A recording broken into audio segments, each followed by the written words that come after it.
This creepypasta is called A SpongeBob Balloon Log. Log 1, 2/7/2014. A woman by the name of Lonnie Madden was seen walking into a Party City store, as caught on the camera footage received. Lonnie could be seen walking in and searching through each aisle. Halfway through the footage, a SpongeBob Jumbo Airwalker can be seen on the ground in the first aisle she walks into. She ignores it and continues looking for what she needs.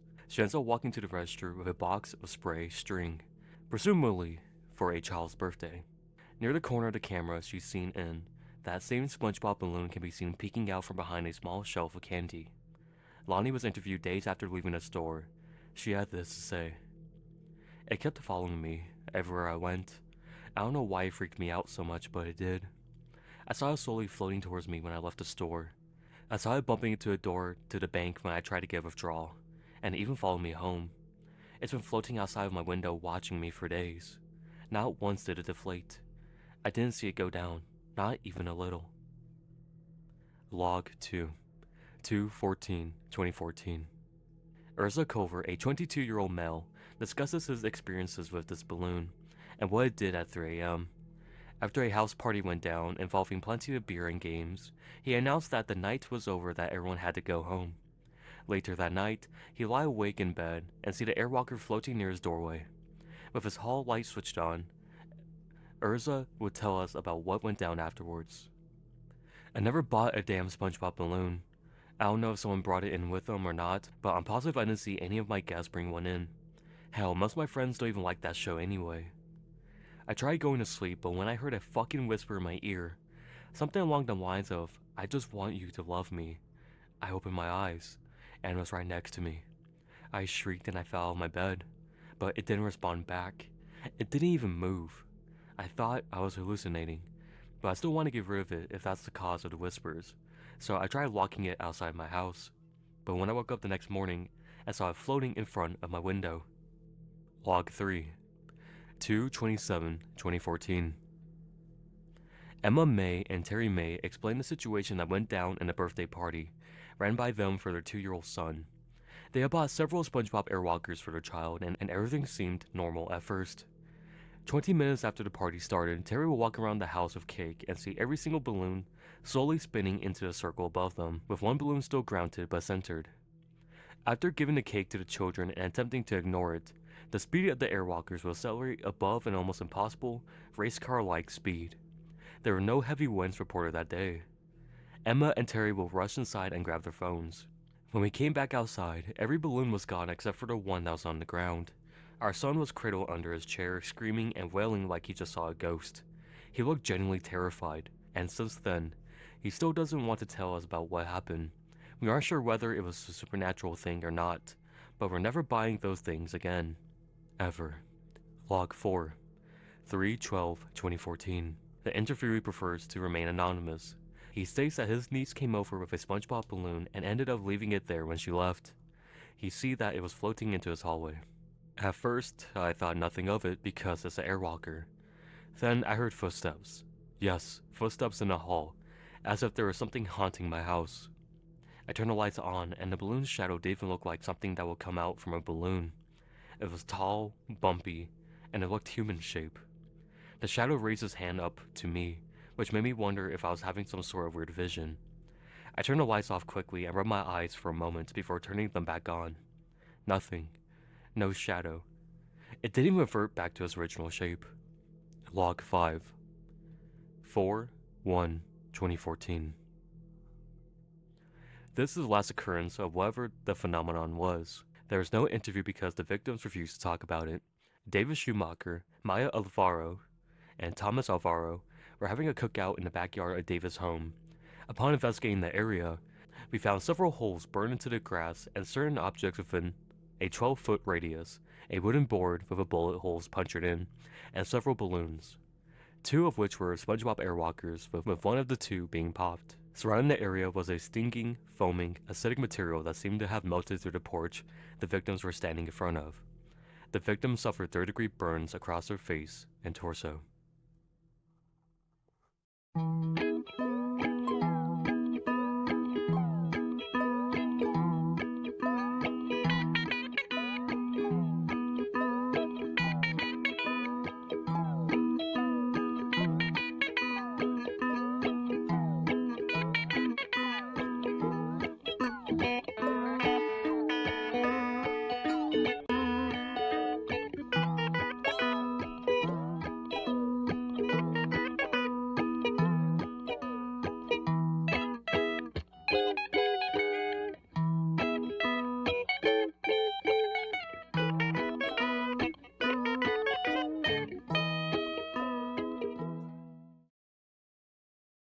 This creepypasta is called Cul-De-Sac. We hadn't always been here, but the neighborhood has. Even before it was a neighborhood on Earth, this one had been here. Here for those that would be lost on those cursed grounds. Here for those who would die long before their real life ever truly began. Here for those who never really wanted to grow up. We come from different times, and we come from different lives. But one thing remains true for all of us. We lived on the earthly realm of the neighborhood at some point in our lives and died long before our time was supposed to come. We don't remember much of our lives in the cul-de-sac since the last member of our group joined us, and certainly we won't remember now when the next spirit comes. But here is what we do know. Rolf was the first one to come here. Unlike most of us, he was born in the far-off lands, and even in the afterlife, hadn't lost touch of his old world upbringing. He lived in the neighborhood before it was developed. The son of a shepherd, he and the rest of his family came to start a farm on the lands that would soon turn into the place we will all eventually reside in. He died in 1903 while tending to the family's animals. The bull broke loose from his pen, and, in Rolf's efforts to stop the beast, he was trampled to death. That is why, even though he brought many of his family's livestock with him in spirit, he chose not to bring the cattle along. He continues to go on about the farm's business on a daily basis, but is more than happy to occasionally neglect them to play with the other children in the neighborhood. Johnny was always the lonely child. In fact, Rolf actually became his first human friend ever when he came to the cul-de-sac after his death. His parents moved onto the grounds of Rolf's former farm not long after his death. With no other children around and no field work to take up his time as it did Rolf's, Johnny drew into his own mind to a great extent. From that point, Plank was born. Together, they wander about the countryside climbing trees and getting themselves in trouble. Sadly, this didn't last forever, as a few years later, Johnny became bedridden with an illness. In 1922, he died after a long battle with tuberculosis. He saw his imaginary friend Plank standing by him to take his last breath. Even now in the afterlife without the countryside to play in, Johnny still wastes much of his time frolicking through the backyards and streets. Eddie was the next to come. Eddie was born in New York City, but moved to the neighborhood in 1932, just as the Great Depression was hitting full swing. The neighborhood, while still different, was beginning to take form from the feels of his past as families moved in and split up the lands that had once belonged to Rolf's family. Always a schemer, Eddie looked to do anything to bring some comfort to his very bare family life, even if it costed him a friendship of others. Eddie died in 1939, after one of his grand plans to swindle a sap backfired. He drowned trying to cross the local river after trying to run away from the angry kids that he had tried to deceive. Even in the afterlife, he keeps chasing after the almighty dollar. Sarah and Ed came together not too long after that. By the late 40s, the cul-de-sac had already nearly taken its final form as one of the pre-planned developments that became popular in the post-war era. As brother and sister growing up in the chaos of World War II, they both had various ways of escaping their lives as children of a dead GI and a working mother. Sarah became enraged and controlling as she sought to make sure that everyone around her knew that she was in charge, all in an attempt to copy off her view of the hustle and bustle of her often working mother. Ed, on the other hand, went about it a different way. He just shut it out entirely. In fact, he shut out nearly everyone and everything in the world entirely, becoming what appeared to be a complete idiot. Ed chose instead to become completely involved in the monster movies and comic books that began to pop up after the war had ended. It wasn't too long after this that, in 1953, Ed and Sarah died in a car wreck as their mother was taking them to visit their grandparents. Naz came a time after the brother and sister. Naz was a flower child, born to a pair of hippies turned establishment in the late 60s. She was a naturally beautiful girl that had always had a way with the boys and men alike. She lived life on a whim and would often go about flirting and playing without any intentions. She died in possibly the most horrible way of any children in the neighborhood. In the summer of '79, a serial killer who had broken out of a local asylum has slipped into her house on a dead night and raped and killed her along with her entire family. In the trauma of these events, she, in a way similar to Ed, shut out the world entirely and forgot about her parents and siblings, which is why in the afterlife she doesn't ever receive demands from the non-existent parents unlike many of others. This gives her much more time to lounge around and party as she often does. It didn't take too long before Double D joined the rest of the neighborhood. He was the child of two highly controlling professionals in the age of greed that, despite their constant absence, dominated his life. As such, Double D became quite the intellectual, and a rather meek and shy figure. Always a curious type, he loved to experiment when given the time away from school and the constant chores of his parents. This will lead to his untimely demise in 1986, as a gas leak combined with a Bunsen burner from one of his experiments tore him and his house to pieces. Being the timid and subservient type between various misadventures, Double D continued to follow the written orders of his parents long after his death. Kevin was next to join the group. He was born to the day of Double D's death, as in many ways his polar opposite. Kevin came from a broken home and developed a bold personality. In life, he was cynical and angry, and took out on many of the other children. His abusive father will rarely pay him any attention in life, and will end up bringing about the end of it. In a drunken rage, his father beat him after Kevin attempted to stand up to him. He died on the way to the hospital in the winter of 1999. His father spent the rest of his life in prison. In the afterlife, Kevin changed his perception to the opposite of what his life really was, with a distant father who would shower him with gifts. However, he continued to maintain his bullying even in death. Jimmy was the last to come to the Cul-De-Sac. He died in 2000, not long after moving into the house that Kevin's father had once lived in. He had leukemia since he was barely old enough to walk. As such, he was always a very sickly child, and due to his overprotective parents, he never really got to be around other children. He lived his days out of his small bedroom completely neglected by the outside world. Jimmy lingered for quite some time in a state of near death, but in the end finally caved into the suffering of his lifelong illness. The Kanker sisters were different from any other denizen of the Cul-De-Sac. They are never of the earthly plane of existence.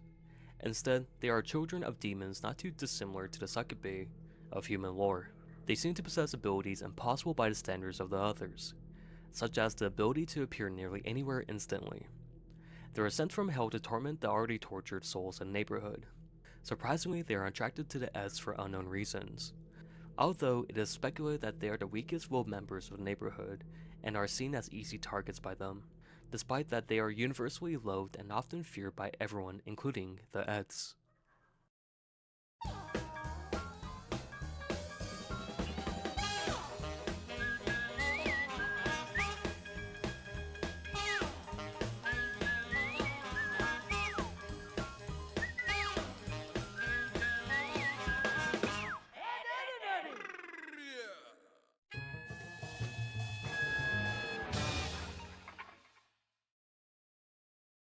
This creepypasta is called suicidemouse.avi. So, did any of you remember those Mickey Mouse cartoons from the 1930s? The one that were just put on DVD a few years ago?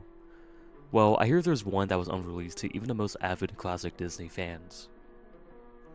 According to sources, it's nothing special, just a continuous loop like the Flintstones, of Mickey walking past 6 buildings that goes on for 2 or 3 minutes before fading out. Unlike the QC tunes usually put in though, the song in this cartoon was not a song at all, just constant banging on the piano for a minute and a half before switching to white noise for the remainder of the film. It wasn't the jolly old mouse we come to love either. Mickey wasn't dancing or even smiling. He was just kind of walking like you or me with a normal, slightly dismal facial expression and his head tilted to the side. Up until a year or two ago, everyone believed that after the film cut to black, that was it. When Leonard Maltin was reviewing the cartoon to decide whether it belonged to the complete series, he decided it was too junk to be on DVD, but he wanted to have a digital copy due to the fact that it was an original creation of Walt Disney. Once he created the digital version on his computer and looked at the file, he noticed something weird. The cartoon was actually 9 minutes and 4 seconds long. This is what my source emailed to me, in full. He is a personal assistant of one of the higher executives at Disney, an acquaintance of Mr. Maltin himself. After it cut to black, it stayed like that until the 6th minute. before going back to Mickey walking. The sound was different this time. It was a murmur. It wasn't even language, more like a gurgle cry as the noise got louder and more indistinguishable. Over the next minute, the picture began to get weird. The sidewalk started twisting in directions that seemed impossible based on the physics of Mickey's walking, and a dismal face in the mouse was slowly curling into a smirk. In the 7th minute, the murmur turned to blood-curdling scream, the kind that's painful to hear. The picture was getting more obscure, too. Colors were appearing that shouldn't have been possible at the time. Mickey's face began to fall apart. His eyes rolled to the bottom of his chin like two marbles in a fishbowl. He now had a curled smile pointing upwards towards the left side of his face. The buildings became rubble, floating in midair. Meanwhile, the sidewalk was still navigating in warped directions. A few seemed inconceivable to what we as humans know about direction. Mr. Malton became disturbed and left the room at this point, sending an employee to finish the video and note down everything that had happened up until the last second. Afterwards, he was to immediately store the cartoon's disc in the vault. The distorted screaming in the film lasted until 8 minutes and a few seconds in, before abruptly cutting to the Mickey Mouse face seen at the credits of every Disney video from that time, with what sounded like a broken music box playing in the background. Whatever was in those remaining 30 seconds, I haven't been able to get a sliver of information about. From a security guard working under me who was making the rounds outside of that room, I was told that after the last frame, the employee stumbled out of the room with a pale skin, stating that real suffering is not known 7 times before speedily taking the guard's pistol and offing himself on the spot. The only other thing I could get out of Leonard Maltin was that the last frame in the film was a piece of Russian text that had something along the lines of "the sights of hell bring his viewers back in." As far as I know, no one else has seen it, but there has been dozens of attempts at getting the file on rapid share by employees inside the studio, all of whom have been promptly terminated from their jobs. Whether it got online or not is up for debate, but if rumors serve me right, it is out there somewhere under suicidemouse.avi. If you ever find a copy of this film, don't view it. Contact me by phone immediately regardless of the time. When a Disney death is covered up as well as this, it means this has to be something huge. Get back to me. TR. I've yet to find a copy, but it's out there. I know it.